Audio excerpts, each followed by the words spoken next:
विद्यार्थी मित्रांनो, आज आपण जी कविता अभ्यासणार आहोत ती आहे बहिणाबाई चौधरी यांची कविता. कवितेचं नाव आहे देव दिसला देव कुठे. देवाच्या शोधात संपूर्ण जग आहे, परंतु कवयित्रीला मात्र देव दिसलेला आहे, सापडलेला आहे आणि तेच मत त्या या ठिकाणी आपल्या सर्वांसोबत अभिव्यक्त करत आहेत.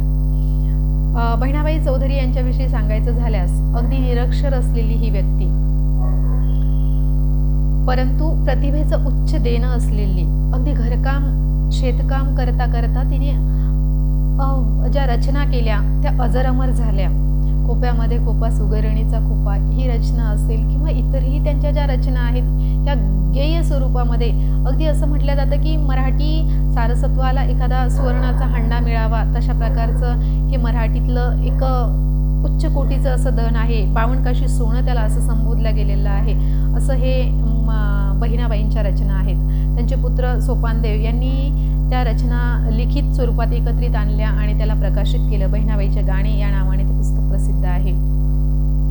तर प्रस्तुत जे गाणं आहे देव दिसला देव कुठे, आणि त्याला स्वभावतः एक लय आहे, एक गीत आहे, एका तालासुरामध्ये ते गायन केलं जातं. तर कवयित्री काय म्हणते की देव दिसला देव कुठे, आणि ती या संग्रहामधून स्वतःला व्यक्त करते की मला परमेश्वर दिसलेला आहे, समजलेला आहे. बघा तर, सदा जगाच्या कारणी चंदना परी घसला, अरे स्वतःमध्ये त्याले देव दिसला दिसला.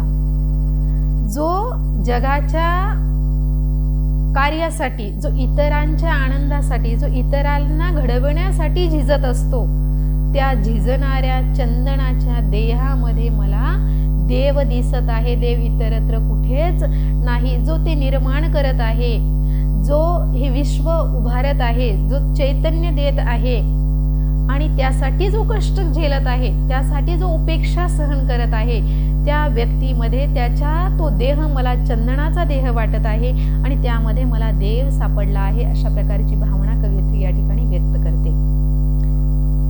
स्वतः झाला रे दगड घाव टाकीचा सोसला, अरे दगड आता त्याले देव दिसला दिसला. तो काय झाला आहे, जणू काही स्वतः दगड झालेला आहे आणि ही दगड झालेली जी व्यक्ती आहे हिला अनेक प्रहार स्वतःवरती सहन करावे लागतात, अनेक आघात सहन करावे लागतात. समाजाच्या कार्यकर्तृत्वासाठी ती सतत झगडत असते. अशा व्यक्तीने अनेक घाव सहन केल्यानंतर, म्हणजे एखादा दगड असतो आणि त्या दगडामध्ये मूर्ती निर्माण होत असते. अनेक दगड असतात, या सगळ्याच दगडांना देव घरामध्ये किंवा मंदिरामध्ये स्थान मिळत नाही. जो त्या टीकेचे घाव सहन करतो तीच व्यक्ती ती ईश स्वरूप तिला प्राप्त होत असतं. आणि या व्यक्तीमध्येच कवयित्री म्हणते की मला ईश्वर सापडला आहे, मला तो त्या व्यक्तीमध्येच दिसला आहे, ज्याने ते आघात स्वतःवरती सहन केले आहे आणि समाजासाठी, या सृष्टीसाठी काहीतरी नवनिर्माण केलं आहे. ती व्यक्तीच या देवत्वाला किंवा देवत्व त्या व्यक्तीला आपण देऊ शकतो, किंवा मला त्या व्यक्तीमध्ये देवत्व दिसत आहे. डोळे मिटले स्वतःले बी इसरला, अरे अंधारात त्याले देव दिसला दिसला. आता ह्या अगोदरच्या दोन कडव्यांमधील भावना अत्यंत वेगळ्या दर्जाच्या होत्या की जो समाजासाठी झटत आहे, कार्य करत आहे आणि इतर दुःखितांच्या आयुष्यामध्ये आनंद निर्माण करत आहे, अंधारामध्ये प्रकाश देवण्याचं कार्य करत आहे. त्या व्यक्तींमध्ये कवयित्री देव शोधत आहे, तिला त्या व्यक्तीमध्ये देवाची जाणीव होत आहे. परंतु या ठिकाणी कवयित्री एक वेगळ्याच उंचीवरती त्या या कवितेला घेऊन जाते. ती म्हणते की डोळे मिटले स्वतःले बी सरला. आता ही जी अवस्था आहे ही ध्यान अवस्था आहे, ही साधनेची अवस्था आहे, जी गौतम बुद्धाने आपल्याला आनापानासती या ध्यान प्रक्रियेच्या माध्यमातून समजवली आहे. किंवा अगदी आदियोगी शिवापर्यंत जरी आपण गेलो तरी ते ध्यानस्थ बसलेले दिसतात. मग ज्याला आदियोगी म्हटलं जातं ती व्यक्ती पण काय ध्यान करत आहे, तर डोळे बंद करून ती स्वतःच्या श्वासांसोबत एकरूप होत आहे. स्वतःच डोळे बंद केल्यानंतर जे बाह्य आवरण बंद होतं, बाह्यचक्षु चर्मचक्षु या डोळ्यांनी आपण जे बघत असतो ते आपल्याला दिसणं बंद होऊन जातं, परंतु आपल्या अंतरंगामध्ये आपण प्रवेश करत असतो आणि बाह्य अंधकार जरी दिसत असला तरी आतमध्ये प्रकाशामध्ये आपण इनर जर्नी ज्याला म्हटल्या जातं तो अंतरप्रवास आपला सुरू होतो. आणि या अंधारात जो जाऊ शकतो, हा अंधार कुठला? मग जो मनाच्या तळघरामध्ये जमा झालेला असतो, साठलेला असतो, हा अंधकार नाहीसा करण्याचं कार्य तुमच्या आत प्रवेश करण्याची तुमची जी कृती आहे त्या कृतीच्या माध्यमातून घडत असतं. ही ध्यान अवस्थेपर्यंत ती कवयित्री या कवितेच्या माध्यमातून आपल्याला घेऊन जात आहे. पुढच्या ओळी बघा. माले कयल गुपित काय तुझी करामत, अरे अंधारानं केली उजेडाच्या वरे मात. आता त्या ईश्वराचं गुपित कवयित्रीला कळलं आहे असं ती व्यक्त करत आहे. मग आता हे गुपित काय आहे? तर स्वतःच्या श्वासांसोबत एकरूप व्हा, स्वतःचं जगणं पूर्णपणे जगा. आणि ज्यावेळेस तुम्ही जगाल त्यावेळेस तुम्हाला कळेल की तुमच्या अवतीभोवतीचा जो अंधकार आहे हा तुमच्या असण्याने, तुमच्या प्रकाश स्वरूपाने तो चैतन्यमय झालेला आहे किंवा प्रकाशित झालेला आहे. हे आहे त्या ईश्वराचं गुपित आणि हे कवयित्रीला कळलं आहे. आणि या कळण्यातून मला ईश्वर प्राप्ती झाली आहे असं कवयित्री सांगत आहे. की अंतरंगात जर प्रवास केला, पिंडी ते ब्रह्मांडी अहम ब्रह्मास्मी या अनुभूतीची अभिव्यक्ती या 4 ओळींच्या माध्यमातून कवयित्रीला आपल्याला या ठिकाणी ती करवून देत आहे की अंधारावर जर मात करायचं असेल तर प्रकाश असणं गरजेचं आहे. आणि हा प्रकाश कुठे असतो? तर हा बाहेर इतरत्र कुठेच असत नाही. सूर्य कितीही प्रकाशित झालेला असला, कितीही लख्ख प्रकाश अवतीभोवती पसरलेला असला आणि अंतरंगात जर अंधार असेल तर त्या प्रकाशाला अर्थ उरत नाही.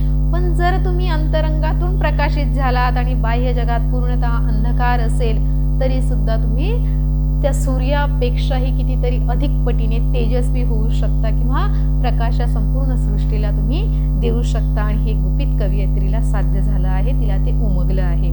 देव कोठे तुझ्या बुबुया मझार, देव कोठे आभायाच्या आर पार.